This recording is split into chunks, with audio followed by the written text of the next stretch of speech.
大家好，我叫李啟達，廣東人，做咗白案師傅呢20幾年啦。廣東嘅點心呢，最經典呢就係菠蘿油、菠蘿包，中間呢夾一塊黃油。先將高筋粉放入攪拌機，白糖呢30克，雞蛋30克，酵母呢就係4克，牛奶135克，然後呢就用攪拌機中檔打。黃油呢就係喺室外呢考佢軟化咗，麵粉呢攪拌佢要均勻，打到呢麵團呢跟在一起啦，然後呢就用快檔嚟打。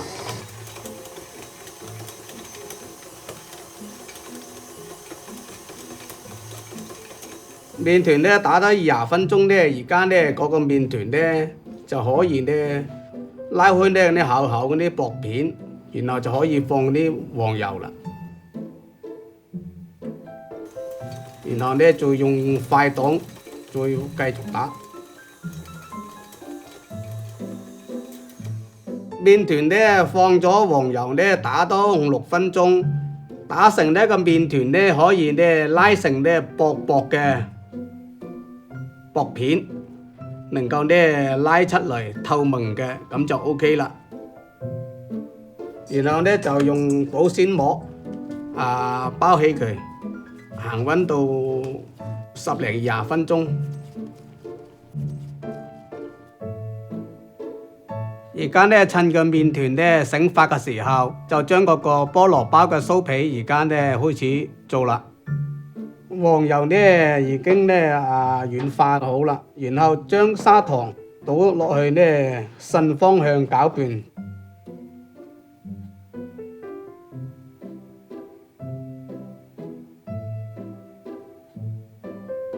然後呢個雞蛋呢分2次放落去，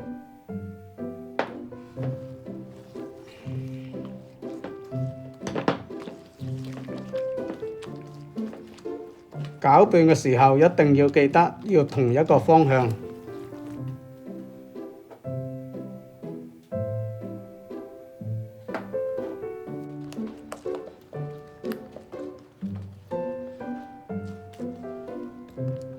然後就放鹽，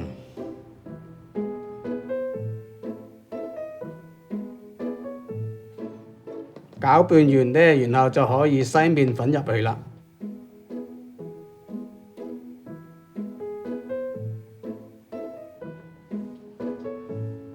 咁咪攪拌好呢就 OK 啦。然後呢用保鮮膜呢包好，放返冷藏冰箱，凍10零分鐘就可以用啦。而家呢嗰個麵團呢發好個麵團呢，將佢個麵團嘅空氣壓出嚟，然後呢搓成圓條，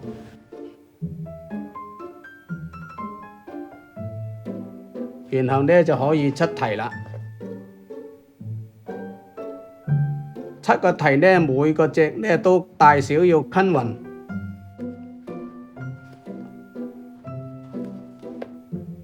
將每個題呢，然後就搓完，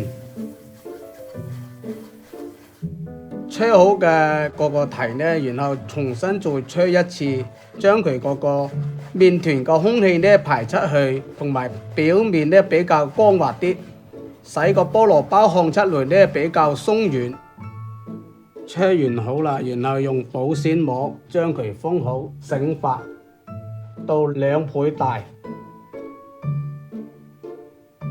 麵包呢而家呢醒發都有2倍大啦，所以呢而家呢就拍上個酥皮，冷藏好嘅酥皮呢，然後15克一個，用保鮮膜將佢壓扁。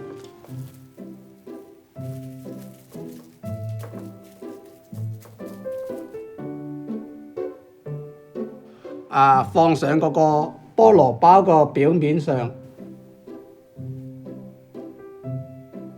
好酥皮呢，然後呢就在酥皮嘅表面呢薄薄咁掃一層雞蛋，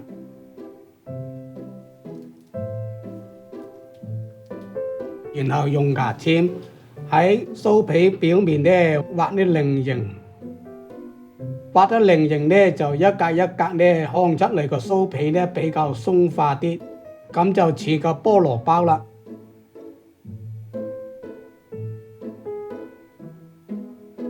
烘爐呢提前預熱到面火190度，底火170度，烘15分鐘。